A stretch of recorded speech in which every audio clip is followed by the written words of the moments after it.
Hello, everyone. Good morning, good afternoon, good evening, depending on where you are around the world. My name is Justin Konopaske. I'm the Director of Industry Solutions at Syncron.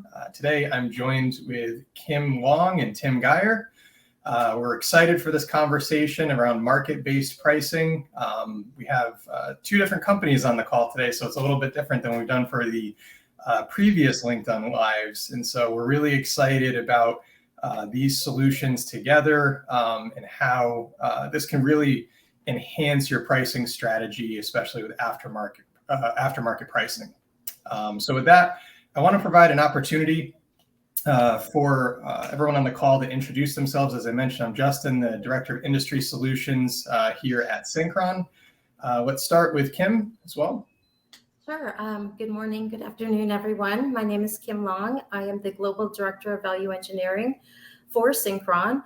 And at Syncron, we focus on solutions for aftermarket providers that connect inventory, price, and service delivery to optimize aftermarket sales and service lifecycle. And the Syncron solution from Syncron, most related, relevant to this conversation today, would be Syncron Price. And Syncron Price is truly an end-to-end pricing solution. So from analytics to price setting and management to execution. And I want to call out two kind of unique features within Syncron Price, extremely related to this conversation. The first would be our competitive data management and analytics module. And second being our unique price curve optimization, which is part of the price setting process, which enables business users to visualize how they're positioned against competitors, and then use either a drop and drag functionality or a system recommended curve to model changes and understand the impact. And with that, I'm going to turn it over to Tim. Thank you so much, Kim. Everyone, my name is Tim Geyer. I lead Market Pilot here in North America. As Market Pilot, we help OEMs drive parts business growth with informed pricing decisions. And we really do that by focusing on market data, right? So we're firm believers and advocates of market-based pricing in the market.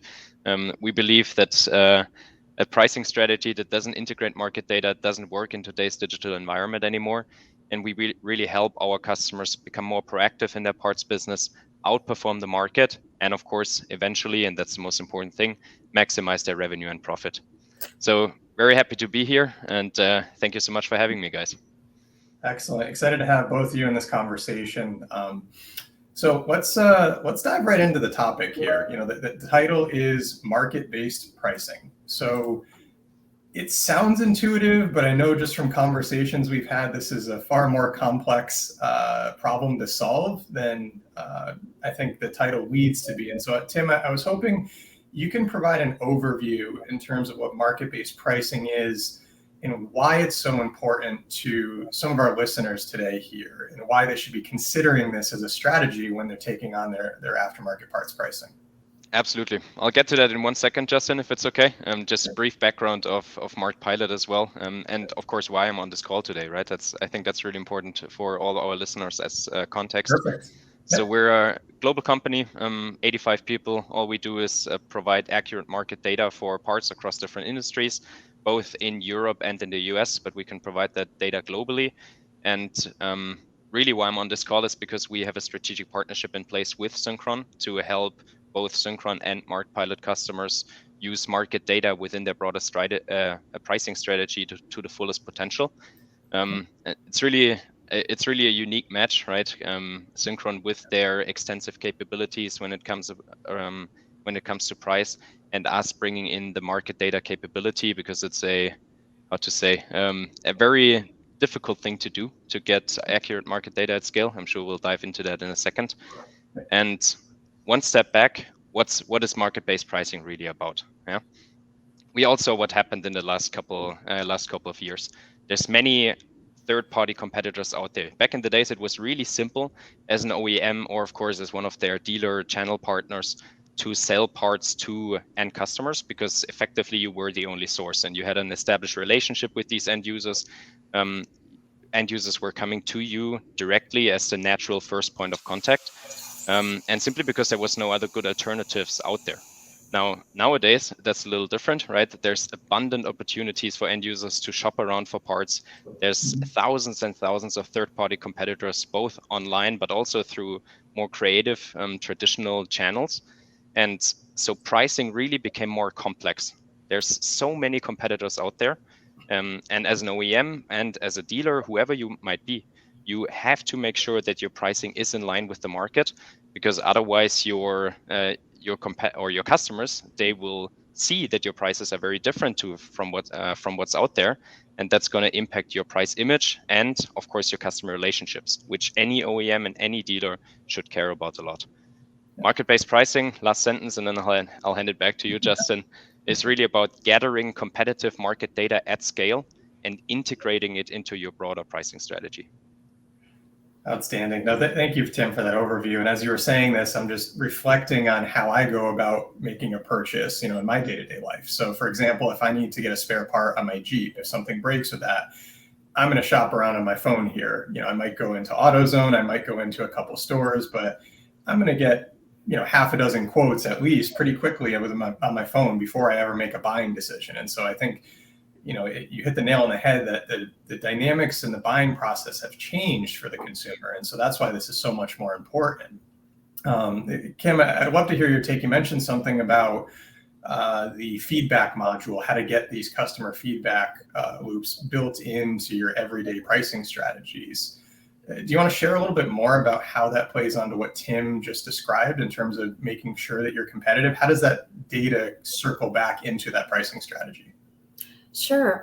So in the market, when you have, like you said, there's multiple choices for people to buy things, and you could essentially get prices for, the same part from 4 places within minutes today. So if you're connected to a supplier that you utilize all the time and their pricing is out of alignment, you want to have a direct feedback to them to give them market information. So for example, within Syncron, we have a feedback module. They could essentially provide the supplier, the pricing, and then the relevant information. If you think about competitive information, are you looking at a list price? Are you looking at a net price? Are you providing a competitive data point for an order of 10,000 units versus 100 units? All of that's relevant. So having that feedback coming directly back to help you adjust your prices and have more accurate competitive data is incredibly important. Justin, if I could add something here, what's extremely important, Kim, like you said, right, for someone shopping around for a part, it's extremely simple, because they're looking for that exact part right now, and it's simple to put in that number and to compare prices for that specific part. Now, for any major OEM, that's completely different, right? You're tasked with managing hundreds of thousands of SKUs, and you simply cannot delegate this task to someone on your pricing team, for example, to do the competitive analysis manually, because one, the team would go crazy, and even if they're done researching with the prices for today, they're going to be outdated tomorrow. So it's a challenging thing, yes, but if businesses get it right, it can really give them a competitive advantage and make sure to establish more sincere and also more trustful relationships with their customers. And that's really what businesses should be about in the aftermarket business. Yeah. Tim, you made an interesting comment there. Hundreds of thousands of items, parts, products. I think the first part to looking at market-based pricing is understanding what areas of the business does it actually make sense for. In my experience in working on pricing projects for 15 years, if you don't narrow that down, the task is overwhelming, and there's only going to be a portion of your items where it actually applies. So think about, where do you have really competitive markets? Think about where customers have multiple choices to purchase something. And a great example is, captive. If you're the only supplier out there, market-based pricing probably doesn't make too much sense. But if you have something that's more commercial or commodity, it absolutely does make sense.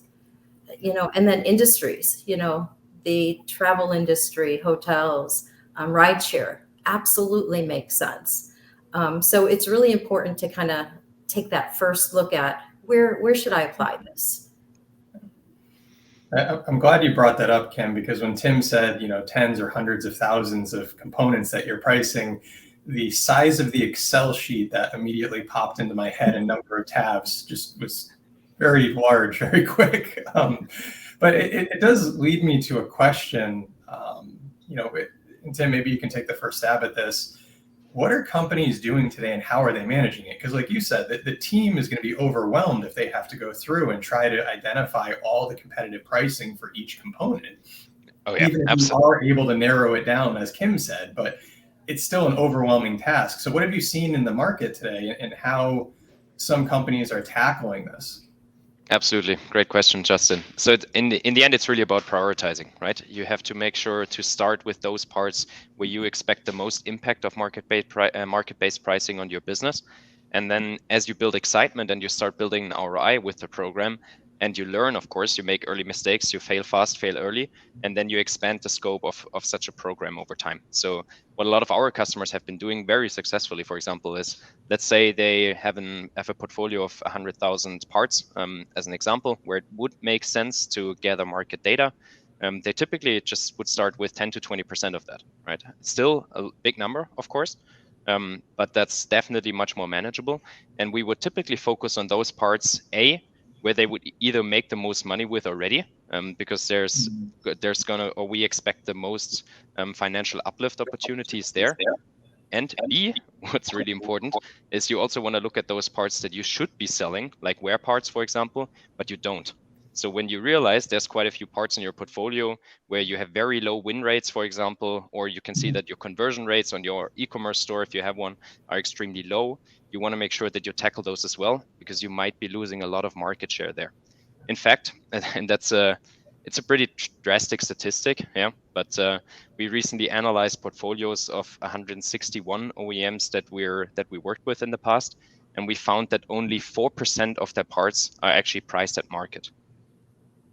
The other 96% of parts. Okay, just making sure you said 4. I did say 4, yes.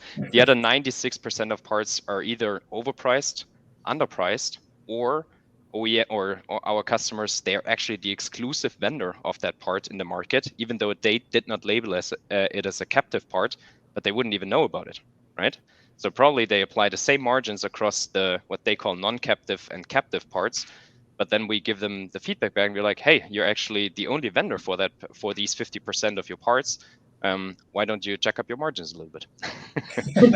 So there's a few creative ways how you can play with the data once you have it, but absolutely, it's always a good idea to start very small and then expand the scope over time. So Sarang just asked a really good question, and Kim, maybe you can take a stab at answering this here. But how often do organizations typically update their service parts pricing? Is this a monthly occurrence, quarterly, annually? I know price lists come into play, especially if you're dealing with dealer distributor networks. You don't want to overwhelm them with so many changes. Maybe you can shed some insights on that, Kim. Sure. So this is a question that we're asked frequently now. In the past, it was maybe quarterly, twice a year on an annual basis. But over the last few years, prices have been updated pretty frequently, as you can imagine. And due to the frequency of the updates, because of just market conditions, I think organizations now are finding that their pricing is out of alignment. Because if you think back to that Excel spreadsheet you mentioned, if you start updating prices on a regular basis, and you have to go through hundreds and thousands of items and determine what the price is, it's really hard to do that very strategically in Excel spreadsheet. So to answer your question, Sarang, it's happening more and more often. I don't want to say it's happening daily to where it's getting dynamic, but it's getting closer to, as soon as something changes in the market, prices are being updated. Yeah, I would definitely mirror that. Sorry, Kim, I didn't want to cut you off, but it's a great addition to your point. Another study that we recently did is we compared market prices for parts across different verticals from Q4 2020 to Q1 2023, and we found that more than 75% of parts prices in the market have changed by at least 10% over the course of 3 months. So that's crazy, of course. And so I think it's really the market that's fueling this accelerated or the more frequent price changes that you just mentioned. It's really the market dynamics that we see in today's world. Yeah. And one other key component I think you have to factor into market-based pricing is product differentiation. So how does your product compare to the competitors? Is it the same quality? Is it a better quality? Is it a brand that everybody recognizes? So, I would put that also at the top of my list for things that you really need to factor into market-based pricing. That's a good point, Kim. Brand definitely holds a lot of weight when it comes to pricing power and market-based pricing. So I just want to pose a shout out to our audience here as well. If you do have any questions, please add them into the comments section. Sarang, thanks for kind of kicking off that engagement there with that question. I know Sarah mentioned this earlier, but we love having these types of questions as well, just being able to drive the conversation in the way that the audience wants to hear. So. But I do want to circle back a little bit, and I'll set the stage here for a moment, but I think it kind of leads into challenges and why this is more important today than it has been in the past. And so, if we backtrack to COVID-19 pandemic shutting everything down, and then the surplus of, basically quantitative easing, monetary policy that injected trillions of dollars into the global economy, all of a sudden we have a lot of inflation starting to pick up pretty quick. And so I think we've talked about this previously, Kim, where in that manner, raising prices, everyone was just kind of going up and up and up and up and up. And it was, I'd say, arguably less challenging than the other way, where actually deflation is a little bit more challenging to manage because you don't want to race to zero. That will just crush your margins. And then you take into consideration the fact that coming into 2023, and I'm glad you brought up the 10% reference, Tim, that analysis between Q4 and Q1 just this past year. As I listened to earnings calls, a lot of leaders were claiming that, they mentioned recession preparedness. And with that, I'd imagine comes a good amount of price adjustments, making sure that you're not going to push out your consumer going through there. Well, fast forward 6 months, I think GDP just got revised in the US up to 2% from 1.3% for Q1 today. So we're not quite in a recession or really anywhere too close to a recession at this point in time. But I guess trying to set this background here, why does market-based pricing matter so much more today than it has in the past? And maybe, Kim, do you want to take the first stab at this, and then we'll segue into Tim? I think having a fundamental understanding of just like what those base pricing methodologies were previously will help set the stage for why market-based pricing is occurring today and is more relevant. Yeah, I would say at the top of my list as to why it's more relevant today is with the digital age, consumers can find anything online. So you can go read reviews, you can get various prices. So there's choices, and it's really easy to do. I mean, like you said, within a few minutes, I can get the prices from 4 suppliers for a product, and I could also get the reviews. So I think it's the visibility component that makes it much more relevant today. Got it. That makes sense. And Tim, I'd love to hear your perspective. Like, what did market-based pricing look like now that we know that the consumers changed their buying process? And if I'm living through an inflationary cycle here, what does that mean for how you approach that strategy with market-based pricing? It means a couple of things. First of all, it means that customers are more open to price increases suddenly, right? Because you can always use inflation kind of as a good excuse, and at the same time use it as a point why you decided to now look into market data more to adjust your pricing. What we've seen in the past is that customers of our customers, they're actually very understanding when you use data to help them understand why you adjusted prices for certain parts, right? If you can tell them, hey, historically, we've been underpriced for this part by 30%, We looked at the market, we did an analysis. That's why we had to increase the price, and we're still very much competitive and in line with the market. That's something that customers typically understand. Of course, if at the same time you can tell them, hey, and by the way, also this part that you bought in the past, we reduced by 20 because we also adjusted to the market there where we've been overpriced historically. That's one aspect of it. The other aspect, Kim, when you touched on the online availability of parts, that's definitely one factor. But of course, as you know, there's still industries out there where the majority of part sales happens through non-digital digital channels. But even there, customers get more sophisticated in their buying processes, and they would always go outside of OEM channels if they feel like they're getting ripped off, to use a very negative term. So that's why in our tool, it's extremely important for us to provide customers with, of course, online data from anyone offering that same part out there. But we also have a strategy where we have teams sending out RFQs to vendors that do not publish pricing, so that we gather data from both online and more traditional offline vendors, and so that our customers can make a holistic decision. It really depends on the vertical that you're in, but market-based pricing not only matters in an e-commerce environment or an online environment, but of course, that's where it matters the most. Got it. I appreciate that, Tim. Kim, anything you want to add on top of what Tim just described? I like the fact that he was saying if transparency generally leads to better acceptance, and you're not necessarily losing your customer base there. I know I had a saying back in my engineering days when I was working in customer support: go ugly early. So if you're transparent upfront with your customers, hey, I'm sorry, we got to raise the prices 10%. Here's why, X, Y, and Z.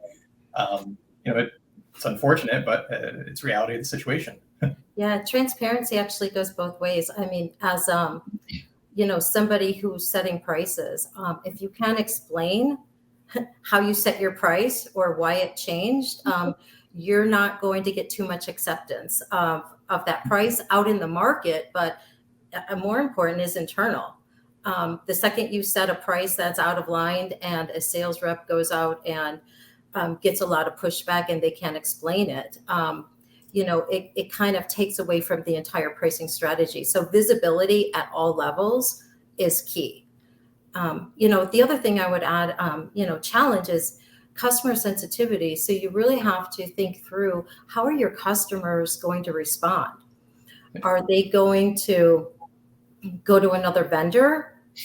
Do they think that, your brand is worth the increase? Or are they going to shift the sale maybe from one time period to another time period? Maybe it's just a lower price for, promotion or something. So you have to look at how will the customers respond? And then more important is, how are your competitors going to respond? You make a price adjustment downwards because, maybe you feel like you're losing some market share. What is your competitors going to do? Are they going to then go lower? So again, is it the big race to the bottom? So I think it really goes back to understanding what is the value of your product compared to other products, and how much more will somebody pay for that value? What is it worth to them? You really have to have all of those components for this to be successful. And I wanted to add one comment here, Kim, when you said that especially having visibility into market prices across all levels of the organization, all the way to the sales team, is extremely important.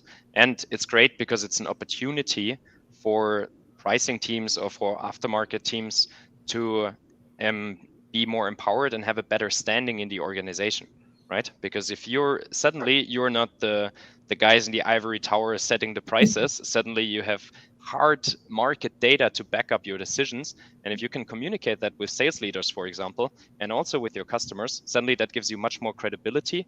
And even your internal team, now they're really on the same team because they can see where you're coming from.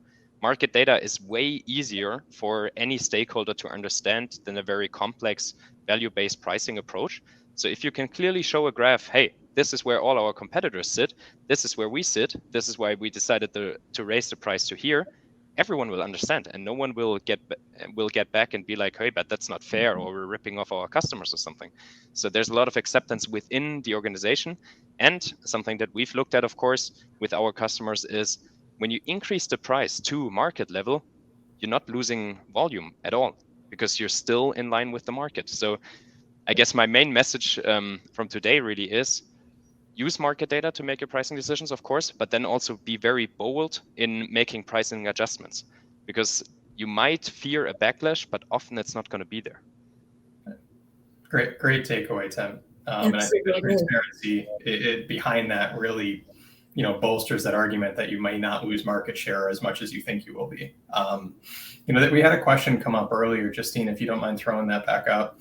But the question was, what is the perfect or needed skills for this analysis? And I think, as we go through this conversation, and I kind of preface this up front, that it comes across straightforward, intuitive, that you should be able to just, price your parts competitively. There's an overabundance of data out there. There's always changing prices, as we've been talking about here. So what is what skills are required in order to take this on when you're looking at market-based pricing? Tim, maybe we'll start with you on this one. Yeah, I think it's really a three-step process, and then for the third step, I'll hand it over to Kim. The first step is be very conscious in your decision which parts you need market data for. That's step one. So don't just use the shotgun approach and get all of your parts in immediately. That's not going to work. It's going to overwhelm the organization. So make a conscious decision and start with a subset of your parts where it makes the most sense.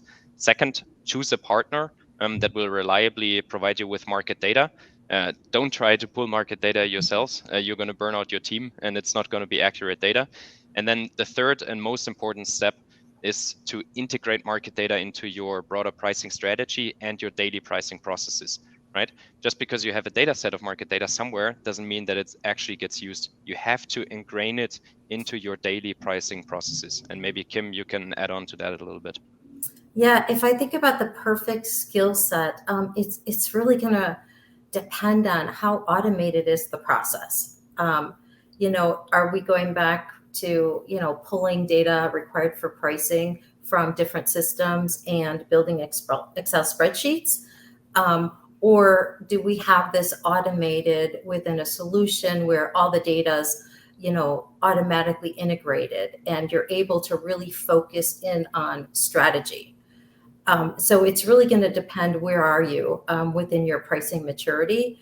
That would really tell you what type of skills are required, or if it's multiple skill sets. I can't tell you how many organizations I've talked to where, they may have one person in pricing, or they may have 10 or 20 people in pricing at all different levels. And almost all of them are spending 50 to 60% of their time doing tactical efforts like pulling data and creating Excel spreadsheets. And that's where the peanut butter spread comes in, because they don't have enough time to do the strategic pricing. So it's really going to depend where you are within your pricing journey. Great. Maybe Justin, one more comment to that. I think the approach of every leader here should be to free up as much of the admin and busy work time of your pricing team and empower them to spend more time on analysis, on strategy. And then to your question, of course, then analytical skills and also communication skills are going to be really important, because you're going to have to communicate your pricing decisions to your customers and to your internal stakeholders. Yeah. No, great point, Tim, and freeing up the capacity from that repetitive admin work there. I hope that's where a lot of this AI, hype is going to come into play and overtake some of that busy work. I'm hoping we can circle back as well to Kim. Did you want to say something? I was just going to add one comment. One other thing that's really important is to understand: are you the price leader or the price follower? And that may seem like a simple question that you should know that answer. But I've worked with organizations that once you get visibility into the data and you can actually visualize where you are compared to your competitors, organizations have determined that they thought they were a follower, but they're actually a leader, because now they can see how the competitors are trailing against their pricing. So visibility, again, key. Yeah. It's a good point, Kim, with the visibility there. Again, we keep emphasizing this because it's so important there. I think when I think visibility, when I think transparency, one of the things that's come up quite a bit as well, just in my day-to-day life, is obviously more e-commerce purchasing for a consumer there. And so, I think there's a number of different sales routes that come to play and pricing strategies that come into play when you're dealing with B2B, B2C, whether you're dealing with commercial parts or more proprietary parts. Tim, maybe you can lean into this a little bit more. I know e-commerce is a little bit more centric towards Market Pilot, and so hoping you could elaborate for our listeners today how market-based pricing comes into play with an e-commerce strategy. Absolutely, I'm happy to. So the main point to consider here really is when you go online, suddenly it's extremely easy for your customers to compare your prices to all the other sources out there, right? So sometimes it's even on the website itself. Like if I go to, I'm trying to think, like Amazon sometimes has competitive pricing or like similar products there that has pricing right there for me. Yeah, or even sometimes when you put in a parts number of a particular popular part or of a popular part in Google, it will show you a price comparison on the right-hand side, and it will even show you a typical market price there. So it's crazy, of course, that it just exists for a handful of parts, but still, and you have to be absolutely sure that your pricing is in line with the market when you move online, because when you move online and you don't know how your prices compare to the market, you're going to be overpriced for some parts, you're going to be way underpriced for some parts, and then try increasing prices for these underpriced parts, especially in an online environment. Now that's where the backlash is coming in from your customers, because they were on the same website yesterday, your part cost $200, now you want to sell it for 400. Now there's a shitstorm right there. Yeah, that'll lead to a lost customer very quickly in that manner. And I think that's where, Kim, as we were talking about earlier, that pricing feedback loop comes into play as well, where, you have different avenues where you can gain this feedback. The B2B avenue, obviously, you're going to have a little bit closer connection with your customers, especially if you're selling a fleet of assets and working with them in aftermarket parts. But that B2C loop as well does come into play where, just those quick surveys, those quick, how many stars would you read this transaction? You see those all the time now. And those are important, so I think message to the listeners here, that feedback actually does matter. We're taking it into consideration. So we've talked a lot about how easy it is now to get bits and pieces of competitive data online, right? You can go and get prices for multiple things from multiple suppliers. But Tim, can you comment on the value Market Pilot brings to the table when it comes to the quality of data? Because a lot of companies have a lot of data, but it's not relevant. Yeah, no, that's really the key point, right? The key point when you want to base your pricing decisions on market data, it has to be as accurate as it possibly can be, because otherwise people will always be stuck in the questioning of the accuracy of the data rather than taking these bold actions that I want to see as a pricing leader, of course. So data availability and accuracy, that's the key thing that we as a company look at, because it's really the background of our business model. And how we do that, a couple of things, but essentially it's a 3-step process. We use AI data collection to gather data from all online vendors out there that use a certain part number or cross-reference of that part number, or a certain description of a part. There's a multi-layer process there. We, as I said earlier, we enrich that data with real-life RFQs. So we send out RFQs to vendors, get physical quotes back, and put those back into the system to just validate the online data even further. And then you have to have an element of human data verification and quality assurance as well. So we actually have a huge data team that's in the background making sure, is this an apples to apples comparison, or did we pull in a wrong data point here? Because it happens, because there's so much data out there in the web. And again, the goal of it is be sure that your data is accurate, and then you can take bold decisions. And just a word of caution, there's a lot of vendors out there that claim that they can do it. Probably they can do it for like e-commerce solutions or sneakers or something like that. trust me, they won't be able to do it with the messy data quality that we have in our industry with parts. Good point. Well, and I think that leads me to another thought here, Tim, and it kind of goes back to my experience in aerospace, but there's more and more competitors coming on the market, like third-party for providers of these parts, more or less. It's not just the OEMs, it's not just the dealers, distributors. You have a lot of people getting into this business. Is that a fair statement that the number of competitors has been increasing, especially over the past several years? I mean, it's been increasing exponentially, basically, right?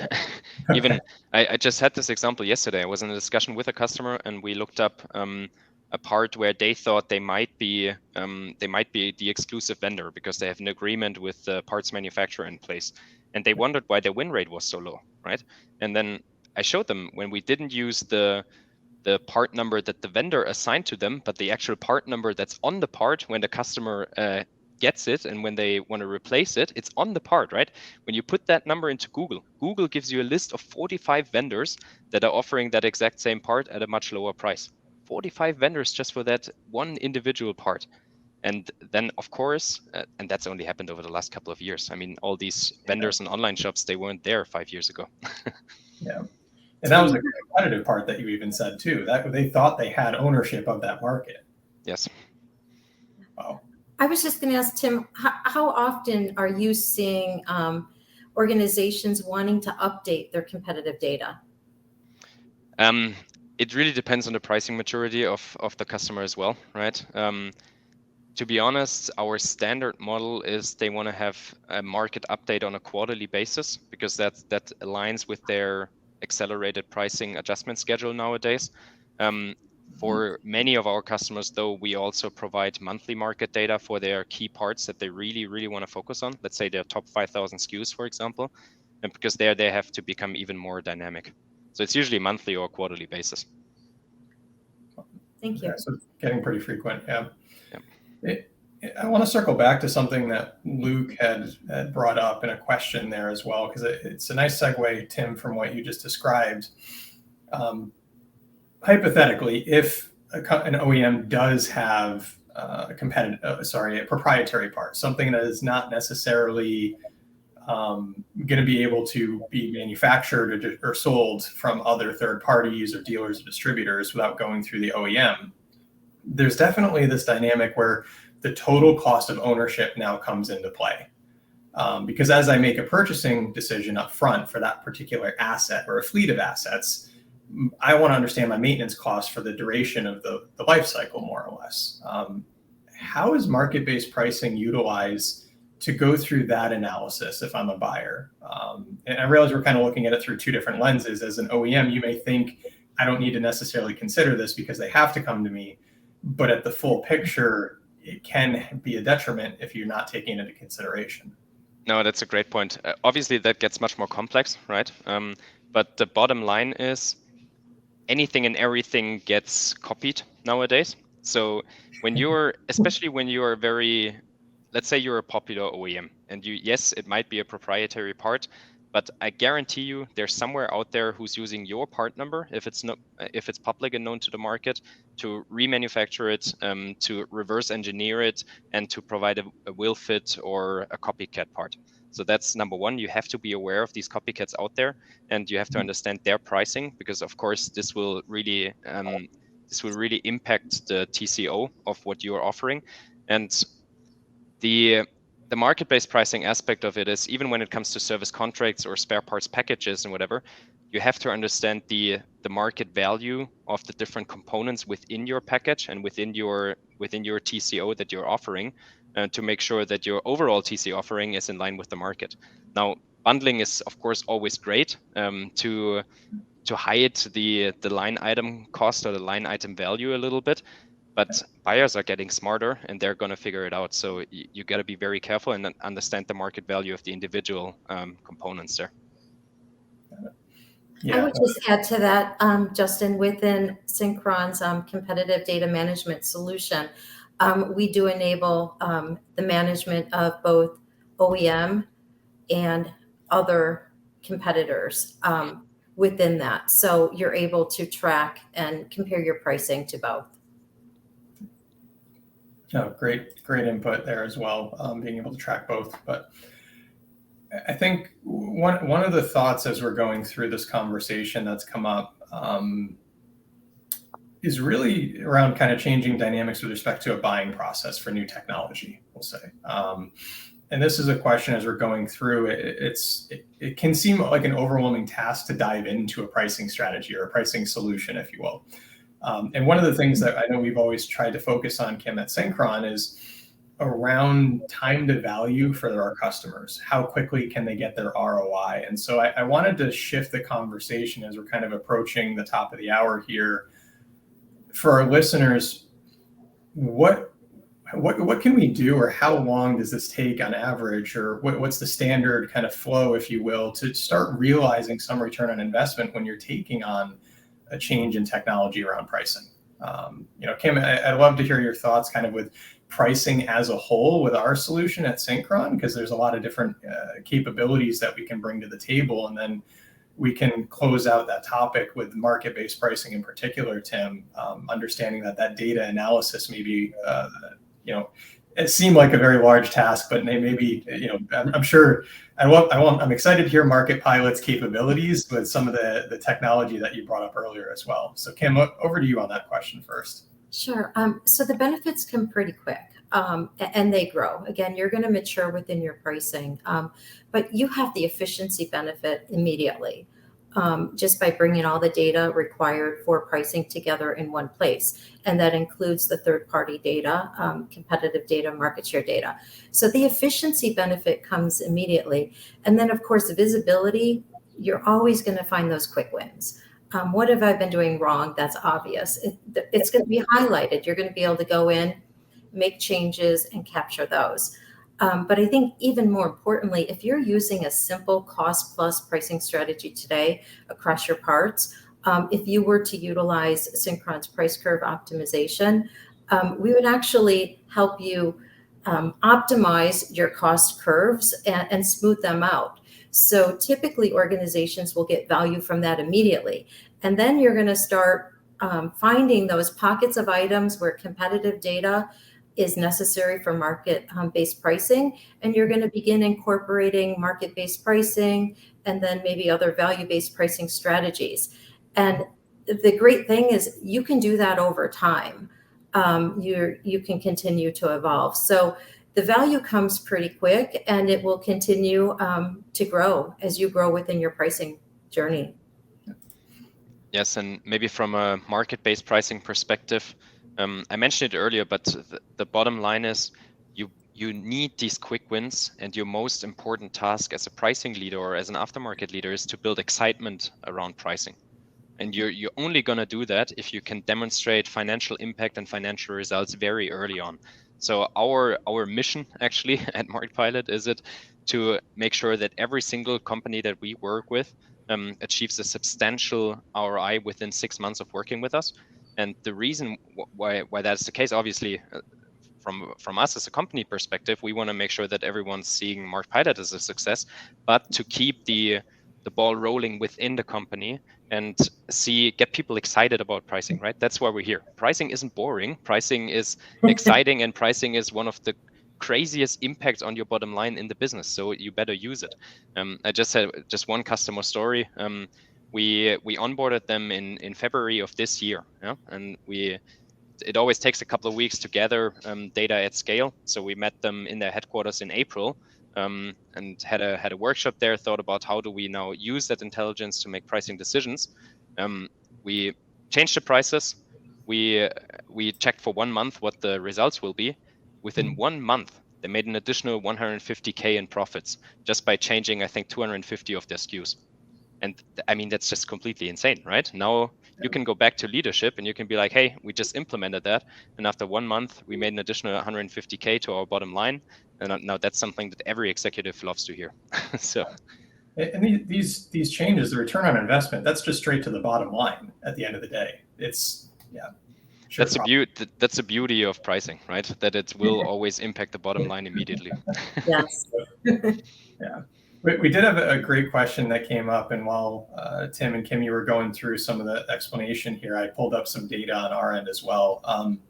The question being that, how helpful is the pricing tool for dealers and distributors of construction equipment versus more automotive in the passenger car segment? And so, just for reference and clarification on this, we'll have to follow up with you afterward as well. But for auto parts distributors, we've seen anywhere from like a 4 to 10% profit uplift with Syncron's price. And then that construction industry as well is actually right around 6 to 8.5%. So it's pretty comparable when you start looking at some of those larger pieces of equipment as well going forward. There's definitely a lot of opportunity across all industries when you look at it today.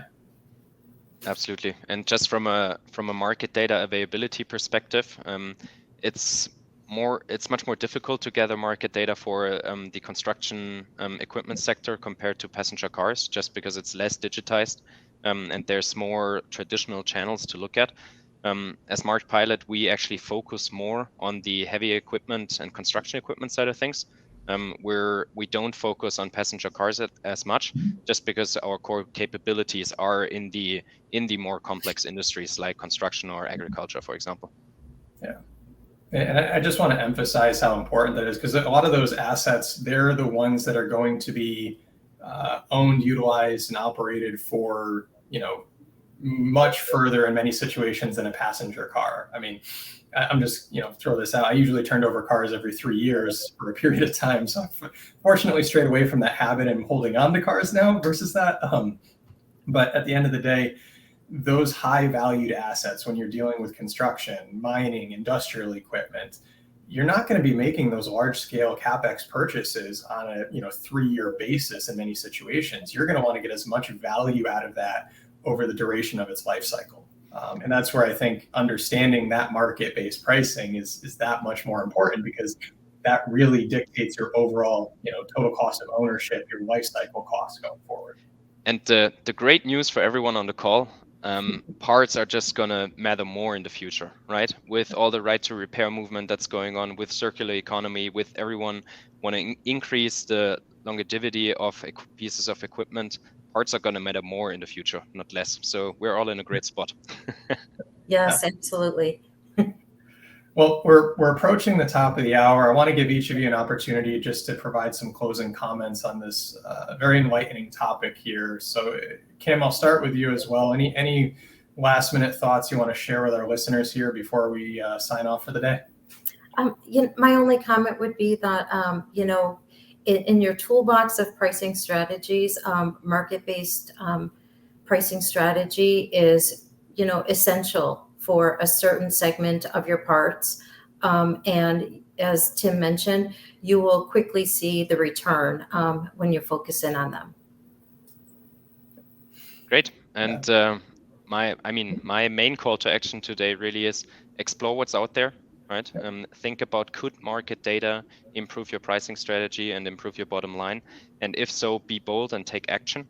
And of course, we'd love to hear from you. Feel free to connect with me on LinkedIn personally. Would be happy to chat more about your business. Yep. Great closing, Kim, Tim. And as Tim said, the call to action here, we talked a lot about complex topics going through this. We tried to bring them down to be digestible in about a 45-minute session here. Obviously, we can spend hours getting into pricing. But with that, please do be curious. Please reach out, connect with any one of us on LinkedIn. Tim highlighted earlier as well that, we're working together on a regular basis, Market Pilot and Syncron. And so we understand how our solutions together are really able to bolster a pricing strategy for customers going forward in some industries that really are, I'll even argue, could be potentially untapped from the purview of competitive pricing for some of the reasons that Tim gave. So, I encourage you, connect with us, be curious, have a conversation. There's also several blogs that have some price calculators as well to just understand the potential return on investment here, because I know that's important to listeners as well. You don't want to spend the next 2 years going through an IT project, and we understand that. We get that. I've been there from industry. It's not a fun conversation to have to go to leadership with delays in projects and returns on investment. So that 150K, Tim, that was music to my ears that you were able to bring to the bottom line. So with that, I just want to thank you both, Kim, Tim, for joining the great conversation here. Thank you to all our listeners and everyone who asked questions here. And I look forward to the continued collaboration between us. And I hope everyone has a great rest of the day. Thank you for tuning in, and thanks for having me, guys. Always a pleasure. Thank you. Bye. Thanks. Thank you. Bye.